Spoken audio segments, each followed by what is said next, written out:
صل وسلم وبارك على سيدنا محمد. السلام عليكم يا حبايبي، عاملين ايه؟ وحشتوني. انا عايزه عشاق الكابوريا يجمعوا عندي حالا. النهارده هنعمل بقى كابوريا بقى بطريقه امي الله يرحمها. هتعجبكم قوي. شايفين الكابوريا صاحيه ازاي؟ شايفين؟ بصوا صاحيه ازاي؟ من السويس مخصوص ليكم هنا. احلى حاجه الكابوريا الصاحيه دي اهو. شايفين؟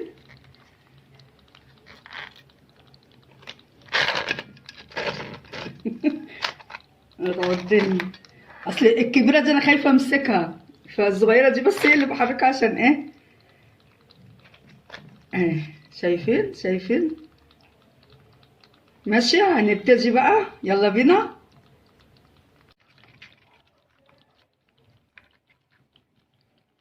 يلا يا حبايبي هنبتدي اهو.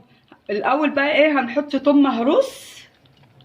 بصوا دي كابوريا ال10 دقايق، الطريقه القديمه بتاعت زمان.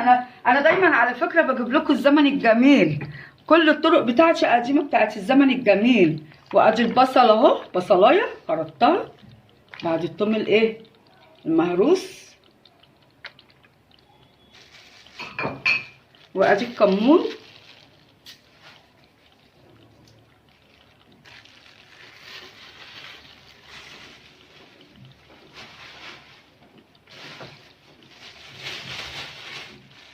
وادي نحط الشطه بقى حسب ايه ما انت عايزه تحطي شطه حطي، مش عايزه ما تحطيش، بس الافضل بتبقى الشطه فيها جميله. والملح.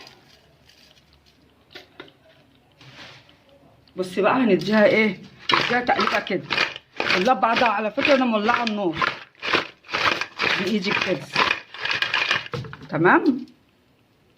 بس ونسيبها بقى، ولا تحطش ميه ولا اي حاجه على فكره. وفي الغسيل بتاع ما فيش اسهل من وانت بتغسلي تكوني شايله ايه، يعني الحله بتبقى مليانه ميه وبتغسليها كويس قوي، بتنقعيها.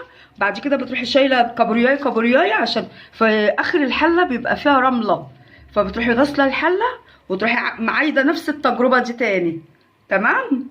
يعني بعد ما نخلص لغايه لما تلاقي الميه ما فيهاش رمله، بعد كده اعمليها اشتغلي فيها على طول.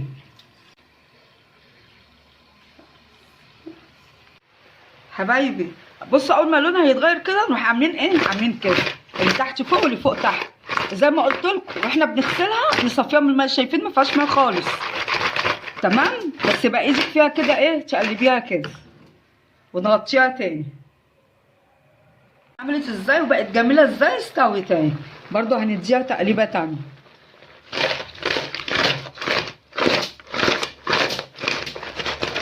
تمام. اهي ونغطي عليها بقى اخر مره دي. بس بقت جميله اهي. شايفين جمال الكابوريا ولا ريحتها؟ بصوا انا بريحتها اكل عيش واغمس بالريحه بس. يلا ما تنسونيش بقى باللايك، ما تبخلوش عليا بلايك. يا ريت كل اللي بيشوفني يعمل لي لايك عشان بس يعني اوصل لناس تانية كتير. حبايب قلبي لو عجبتكم بقى الكابوريا الحلوه الجميله دي بتاعتي، ما تنسونيش باللايك والشير والاشتراك في القناه ليصلكم كل جديد مني. والسلام عليكم ورحمه الله وبركاته.